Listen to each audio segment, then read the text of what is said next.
TRE, Talk Radio Europe, your voice in Spain. Time to talk to Tony Gosling, investigative radio journalist. We have him on once a month, and delighted to welcome him back this morning. Good morning, Tony. Hi, Bill. So today, now this is quite interesting. I asked, it's not the biggest survey in the world, but I asked 5 people here, had they heard of Bilderberg, and only one person had, which I guess is the point of it, isn't it, really?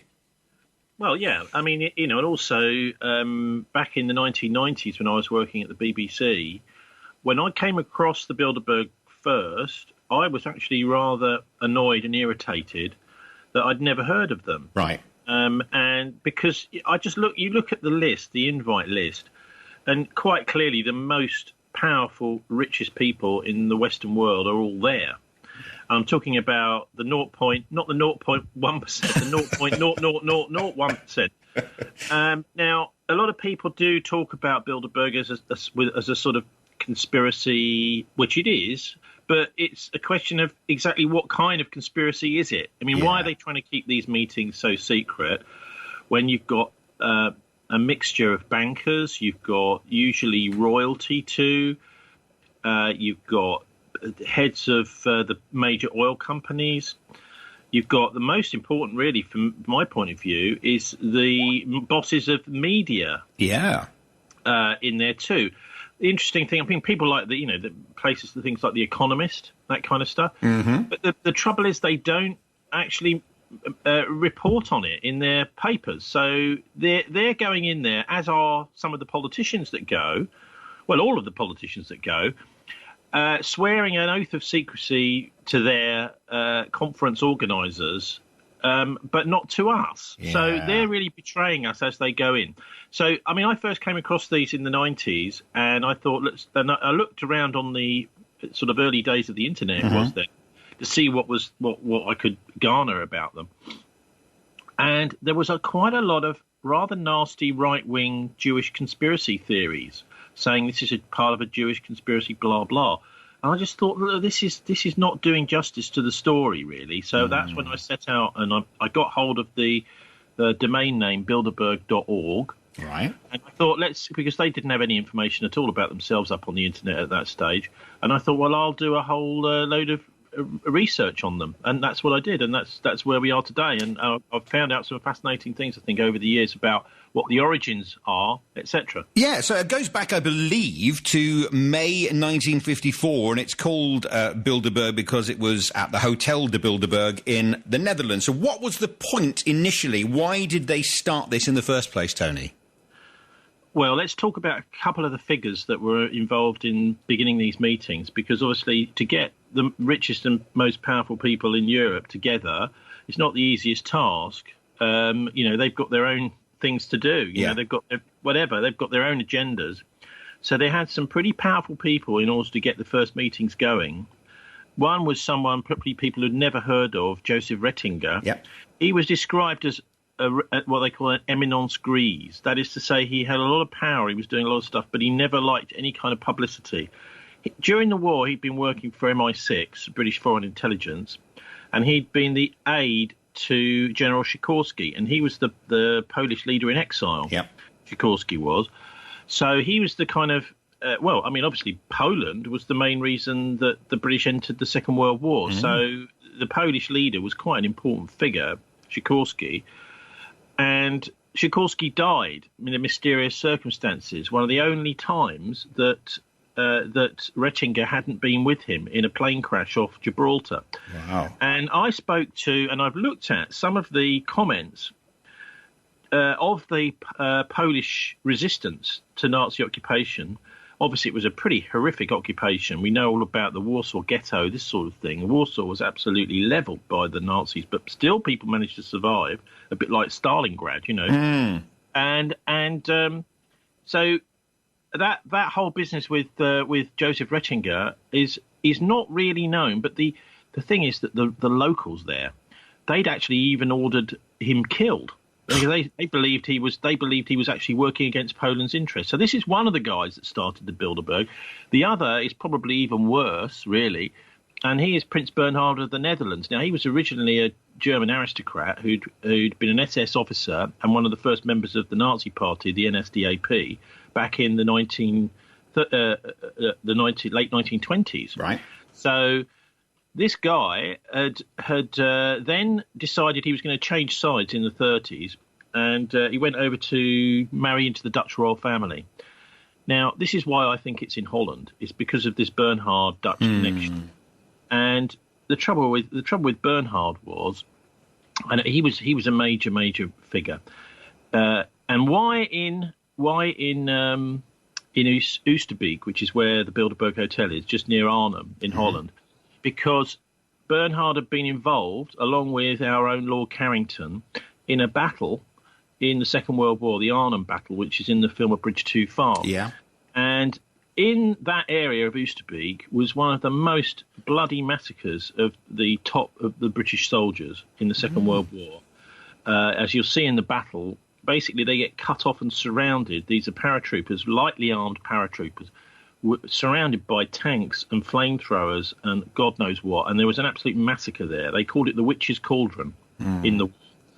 And this was the place where they decided to have the first Bilderberg meeting. Okay. So to me, it looks to me as if this is, there's a bit of an in-joke, So people who knew about it, it took me probably sort of 15 years or so to figure that out, to actually realise that there was these connections, because Bernhard had been involved in that battle. He'd been over in London, peering over the shoulder of Montgomery and Horrocks, who was involved in that battle, planning it. And then he suddenly, he sent in a spy. This is one of the sort of mystery of Arnhem. The Arnhem battle unfolds, really. He sent in a spy a few days before the battle to liaise with the Dutch resistance. That spy went straight to the German Abwehr and gave them all the plans. So he was a German spy. He was a Nazi spy within the British camp in the Second World War. In fact, the Americans wouldn't have any dealings with him. So you've got these two characters starting these conferences back in the 1950s, and Bernhard chaired the conferences for 20 years. Now, I've spoken to a guy called Philip Droog, he's the chairman of the Dutch Freelance Journalists Association, a fascinating chap, and he's written a whole book about Bernhard. And he is not liked in Holland now. He's seen as somebody that really was treacherous. Because the thing is, for the Dutch, the Battle of Arnhem was horrible because it led to what they called the Hunger Winter. At late 1944, there was horrific punishment of the Dutch, and people had no food after this battle. Lots of people rounded up, etc. And really, you're looking at it now, it looks to me as if that whole Arnhem problem, the horrific defeat of the Allied troops, was down to Bernhard, and it meant that the war. And I've spoken to some of the soldiers dead now that fought in that battle, and they said, "Oh well, if we'd have succeeded in that, getting over the Rhine, the war would have been over by Christmas." So Bernhard's actions extended the war by another 3 or 4 months, which allowed the Nazis time to get their wealth squirreled away around the world, and gave them the opportunity to create a kind of Fourth Reich, really, a financial empire. And that's the initial group. And, of course, their stated aim at the beginning, I guess, was all very lovely. It was to revive a spirit of transatlantic brotherhood based on political, economic and military cooperation. Well, that's a bit of spin, isn't it?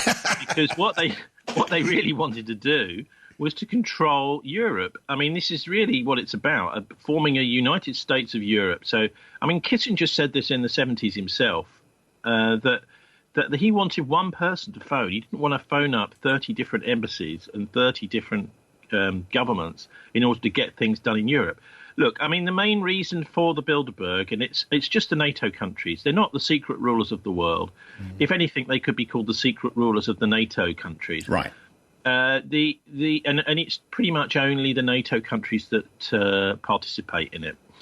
It was really to stop the European countries going over to the left, that is communist, etc., like Italy was. Italy was communist for years, but it never got a communist government because there was a lot of activity to stop it going that way. When I say activity, I'm talking about actually fascist bomb attacks to blame on the left wing. This is something Operation Gladio. where things like banks were. There was the most famous is probably the Bologna railway station bombing, where nearly 100 people were killed. Now, that was done by fascists, but it was blamed on the Red Brigades. So the idea is, look, the Soviet Union is infiltrating the West, and we've got to stop them. Actually, it was our own NATO intelligence forces doing these bomb attacks on ordinary innocent people, and then trying to get it to blame them on the Russians. So that was the main point of Bilderberg, was to stop any kind of friendship between Russia and the Western, the European countries during the Cold War, and it succeeded pretty well. And so there are no minutes taking at these meetings. No report is written up after the meeting. So basically, we have no clue what goes on in there. But we do, right? Because you can just look at, one of the best ways to do it sounds silly, but you just look at what people are saying straight away after the Bilderberg conference. So what they do is it's all done under what's called Chatham House rules. Yeah. And that's another programme in itself if you wanted to talk about Chatham House. They're the Royal Institute for International Affairs in London, which was started by money from the will of Cecil Rhodes. He was, the guy that founded Rhodesia, the guy that basically mined and stole loads of, almost all of the resources in Africa were, he managed to make some money out of it. And at the time, the British Empire, around about the turn of the century, 1900, after Cecil Rhodes died, they decided that if we play our cards right, the British Empire can take over the world. And Cecil Rhodes had decided that he wanted to form a secret society using the money from his will in order to try and do that behind the scenes. So that's where Chatham House came from. Right. The idea was, look, this will be a private think tank, and that we'll use this to manipulate affairs around the world. So that's what Chatham House is also called the Royal Institute for International Affairs. Effectively, is probably better resource than the Foreign Office. So they do foreign policy strategy. And they are really in the driving seat when it comes to British foreign policy. These are the people we need to be looking at when it comes to things like the Iraq War, etc. They're the ones that were saying, oh, yeah, well, we're going to have to take out Saddam, blah, blah, blah. The Foreign Office is scratching their heads and saying, well, actually, this could be dangerous, blah, blah. It's a privatized version of the Foreign Office. So when you go to Bilderberg, they're using these Chatham House rules, which means that you can chit-chat as much as you want and quite freely, but you must never attribute anything to anybody. Right. So that you're never allowed to name anybody. So you can discuss what they're talking about, no problem at all, but you mustn't let anybody know where you heard it. You mustn't mention Bilderberg, and you mustn't mention Kissinger or anybody else and what they're saying. So the idea is that the things discussed at these meetings just sort of appear to happen. Right. So when they're planning something, whether it's a war, whether it's some kind of change to society, everyone will start talking about it more. I noticed this amazingly last year with them when they started talking about, they had somebody there to talk about plastic. And we've spent the whole of the last year hearing about how terrible plastic is and how we've got to do something about it. Now, that's a good thing. Yeah. But what they're not telling us about is things like the potential invasion or attack on Iran. That sort of stuff stays on the back burner. So, I think that the most important thing with Bilderberg, the most important take home is these people they're kingmakers. That's the problem, is you get people going along to the Bilderberg, and then suddenly they pop up. You've never heard of them before, and they're running the country. Interesting. Like Emmanuel Macron. He's last year, as far as I remember, I think it was the first time he'd ever been to the Bilderberg conference. Within months, he's the French president. He's come out of nowhere. Because of the fact is, the politicians nowadays are backed by the bankers at Bilderberg. If some banker comes along and says, right, I'm going to fund your new political party, a whole load of marketing, TV appearances and PR, you can go from zero to hero in just a few months. Yeah. Yeah. Am I right, Tony, with this year's attendees that they included former US Secretary of State Henry Kissinger, the Governor of the Bank of England, Mark Carney, CEO of Airbus, Thomas Enders, and, bizarrely, Ryanair's Michael O'Leary and George Osborne? Well, yes, you're absolutely right. All those were there. I mean, one I'd point to particularly is Enders, because the Bilderberg are very clever when they put their list out. I would say devious, really. In that they'll say he's the chairman of Airbus. Well, actually, he's the chairman also of this thing called EADS, which is the biggest defence contractor in Europe. So he's not just making lovely planes for us to go on our holidays on. Right. He's also making drones. He's also making missiles. He's making, all this kind of defence equipment. So this is where it gets very, very problematic, having a secret meeting like this. Where you've got politicians sitting down with the people who will make a lot of money out of war. That's the trouble. And, of course, there's US contractors there as well at these meetings. Why would you invite somebody like Michael O'Leary, then? What would be his purpose at a meeting like that?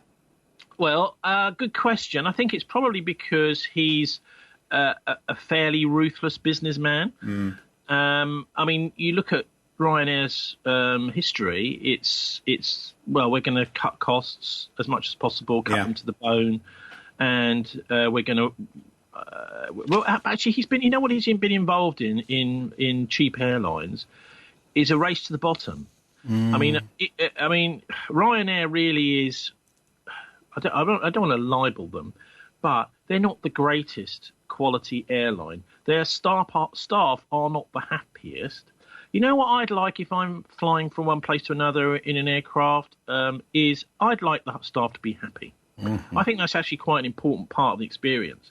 And it's quite an important part of me trusting them to get me there in one piece, you know? Yeah. So O'Leary represents the opposite of that. What can we get away with in terms of, getting people from A to B, not breaking the law, but doing it as cheap as we possibly can?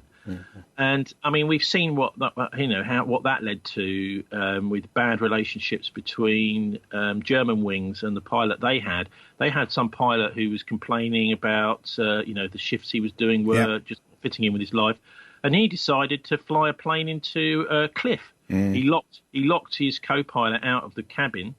And he just flew the plane straight down and committed suicide. He did, taking everybody with him. Good relations between, particularly in the airline business, between your staff and the person that's running it. So I don't think he's a glowing example, O'Leary, of the way that business should be done. Looking at the conspiracy side of this briefly, and I know we can talk about this for hours, but there is a conspiracy side of this, and a lot of people are quite vocal about it. In particular, somebody who anybody who follows conspiracy theories will be very familiar with, the shock jock Alex Jones, who said, "We know you are ruthless, we know you are evil, we respect your dark power." What's he banging on about?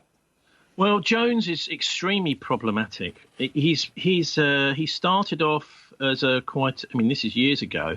I mean, I'd never say I've never interviewed him, although he's interviewed me in the past about Diana and things like that. Right. He has veered far more to the far right nowadays. He's outfoxing Fox News. He started off, I suppose, in the 1990s with InfoWars. And when I first saw those sites, I thought, this is very well resourced. Alex Jones really is a kind of, I think, a doppelganger for a guy that was around until the September the 11th attacks and then was actually shot dead by the FBI, whose name is William Cooper. He did a radio show called The Hour of the Time. Right. And William Cooper, or Bill Cooper, was a former naval intelligence officer. He was working on for the admirals in the US Navy, on ships, and he was incredibly knowledgeable about the way that the world works and the military. And yes, he came up with some crackpot theories because he'd seen fake documents when he was in the military. But Alex Jones popped up on the scene and almost sort of took over Bill's role. Bill was shot dead long after the 9/11 attacks. But the amazing thing about Bill Cooper is he actually predicted the 9/11 attacks. In July 2001, he said that and this was when CNN went to interview bin Laden over in Afghanistan. Yep. On his radio show, he actually said, well, look, if CNN can go and find bin Laden, but the NSA and the US military can't find him, you know what's going on here? They're setting him up. And there'll be a big attack on the United States, and it'll be blamed on bin Laden. He said that in July 2001. So Alex Jones pops up before, actually, as a sort of, I think, a kind of fake version of Bill Cooper. Right. But nowadays, yeah, I mean, his way he talks about it, you know, their evil power, we respect it. No, we don't, actually. I've got absolutely no respect for what the Bilderberg are up to. They just simply need to be exposed and closed down. And the media and the politicians are the particularly treacherous people that go there. I just think there's absolutely no reason for them to do it, unless they are both going in there and coming back and having a debate in the House of Commons about Bilderberg, which Michael Meacher did before he died, or else having an expose. Because we cannot allow our politicians and our press, which are the most important safeguards of any kind of democratic thought whatsoever, to be selling themselves to the world's most powerful bankers. It's just not on. Fascinating stuff. Well, we could talk longer. We're sadly out of time here. So interesting. I'll just finally quote Dennis Healey, who, of course, former party deputy leader of the Labour Party. He, when asked by John Ronson for his book Them in 2001 about the New World Order bit of all this, he says, to say we were striving for a one-world government is exaggerated but not wholly unfair, which is an interesting statement, isn't it? Yeah, I mean, I think the final take-home on this is it's feudal. You know, this is back to medieval times. These people, particularly the bankers, are they're basically the dukes of today, you know, the barons. We talk about the press barons, don't we? But they really are. They're invulnerable. And they don't say anything bad about their mates. And that's what Bilderberg is all about. And they're the most powerful lobby, and really lobbying all across the NATO zone, the NATO countries, which, of course, is now threatening Russia. You know, the NATO's come right up to the Russian border, just like they said they would never do. They're right on the border now, right, you know, through in East Germany, right up to the Russian borders and the Eastern European borders. So that's why I think we need to be concerned about these people, as they represent totally undemocratic power in the West, and there's no real scrutiny of them at all. Tony, as always, you've explained it brilliantly. We thank you. We'll talk to you again in a few weeks' time. And if people just Google your name, they'll find all kinds of very interesting stuff that we're talking about, no doubt. Cheers, Phil.